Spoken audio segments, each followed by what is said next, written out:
My fiancé announced, "I don't report where I go. Stop expecting updates." I replied, "Fair." So I stopped expecting and stopped updating her as well. One night, when she couldn't reach me and realized someone else picked up instead, the silence afterward said everything. I'm 29, and I thought we had a partnership. 3 years together, engaged for 6 months, wedding planned for next spring. She'd always been independent, which I respected and even admired. But around 2 months ago, something shifted. It started when I asked her a simple question on a Thursday evening. She'd texted me saying she'd be home late, and I asked where she was going. Not in an interrogating way, just casual conversation. The kind of thing couples share. She responded with 3 words, "Out with friends." When she got home around midnight, I was still up reading. "How was your night?" I asked. "Fine," she said, heading straight to the bedroom. The next week, same thing. Late night out, vague explanation, irritated response when I asked about it. I wasn't tracking her or demanding itineraries. I just wanted to feel included in her life. But every question was met with defensiveness. Then came the announcement. It was a Tuesday, around 7 p.m. I'd just gotten home from work and she was getting ready to leave again. "Where are you headed?" I asked, genuinely curious. She stopped, turned around, and looked at me with this expression I'd never seen before. Cold, almost contemptuous. "I don't report where I go," she said firmly. "Stop expecting updates." I stood there holding my keys, completely blindsided. "I'm not asking for a report. I'm asking because I care about what you're doing." "It feels like surveillance," she said. "I need space. I need to not feel like I have to justify every move I make." "I've never asked you to justify anything," I said. "I just like knowing what's going on in your life. That's normal for people getting married." "Well, I don't like it," she said. "So stop." She left. I sat on the couch for an hour just processing what had happened. When she got home that night, we didn't speak. The next morning felt like walking on eggshells. I thought about it for 2 days. Then I decided if she wanted independence, she'd get it. Complete independence. "Fair," I said the next time she was leaving. She looked surprised that I didn't ask where she was going. I just smiled and went back to my laptop. That weekend, I made plans with friends. Didn't tell her about them. Just left Saturday afternoon with a simple heading out and turned off my location sharing, which I realized had been on this whole time while hers had been off for weeks. I came home around 11 p.m. to find her sitting in the living room, arms crossed. "Where were you?" she demanded. "Out," I said. "Out where?" I looked at her calmly. "I don't report where I go, remember?" Her face went through several emotions. Anger, confusion, then something like realization. "That's different." "How?" "Because I was worried. You didn't answer your phone." "I was busy," I said. "You know, living my life. Having space." She stared at me. "This isn't funny." "I'm not laughing," I said. "You set the rules. I'm just following them." The next few weeks were tense. She'd try to ask me about my plans, and I'd give her the same vague answers she'd been giving me. Out. With people. Just stuff. Every time, I could see it eating at her, but I wasn't being cruel. I was being exactly as communicative as she demanded I accept from her. Then came the night that changed everything. It was a Friday, about 3 weeks into our new arrangement. I'd made plans to meet up with some old college friends who were in town. One of them was a woman I'd known for years, completely platonic, but I knew mentioning her would cause issues, so I didn't. I wasn't hiding anything. I just wasn't reporting. Around 9 p.m., my phone died. I'd forgotten to charge it before leaving, and the bar we were at didn't have any available outlets near where we were sitting. I didn't think much of it. My fiancée and I weren't checking in with each other anymore anyway. What I didn't know was that she'd been calling me repeatedly. 17 times, I found out later. When I didn't answer, she apparently spiraled. Started imagining scenarios. Started questioning everything. Around 11 p.m., one of my friends offered to give me a ride home since I'd taken in rideshare there. I accepted. When we pulled up to my building, I saw my fiancée's car in the parking lot, which was normal.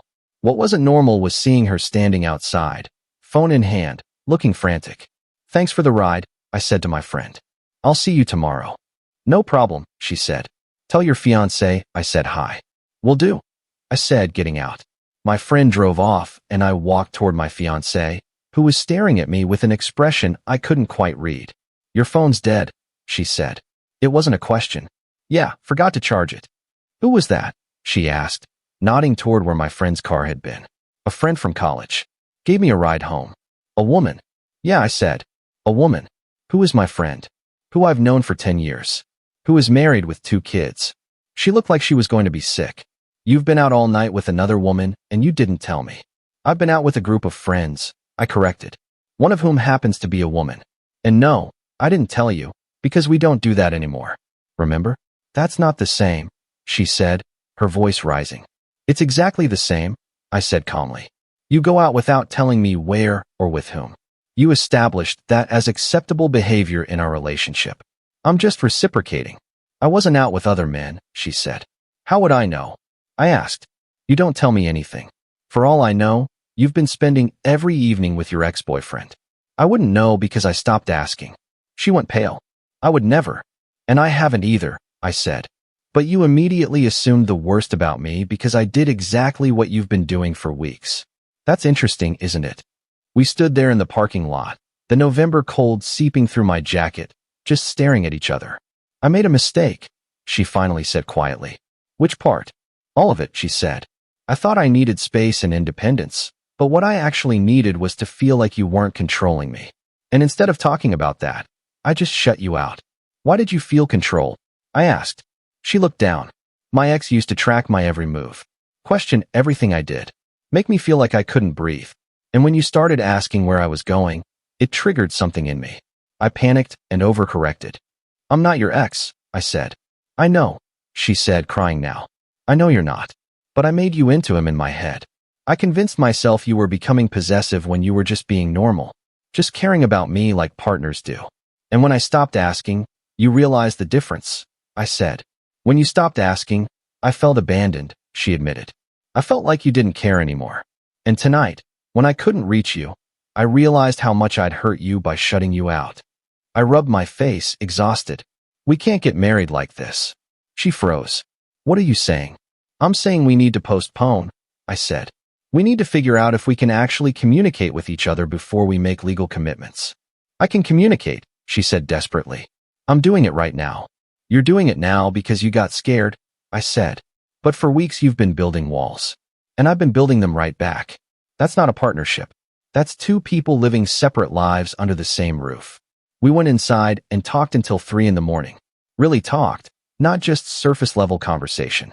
She told me about her ex, about the controlling behavior she'd endured for 2 years before she finally left, about how she'd sworn she'd never let anyone make her feel trapped again, about how my innocent questions had felt like the beginning of that pattern, even though logically she knew I was nothing like him. I told her how her sudden coldness had made me feel like she was preparing to leave, how the secrecy felt like betrayal, even though technically she wasn't doing anything wrong, how mirroring her behavior had been petty but effective in showing her what it felt like from the other side. I don't want to postpone the wedding, she said. I want to fix this. Then we go to counseling, I said. Both of us. Together and separately. We figure out how to communicate without triggering each other's trauma. We learn how to be transparent without feeling controlled or controlling. She nodded. Okay. Yes. Whatever it takes. We postponed the wedding. Told everyone it was for logistical reasons, because we didn't want to air our problems to everyone we knew. Some people were disappointed. Her mother was upset. But we held firm. Counseling was hard. Really hard. There were sessions where we both left feeling worse than when we'd arrived, because we were digging up issues we'd been avoiding. But slowly, things started to change. She learned to recognize when her trauma responses were overriding her rational brain. I learned to be more mindful about how I phrased questions so they didn't sound like interrogations.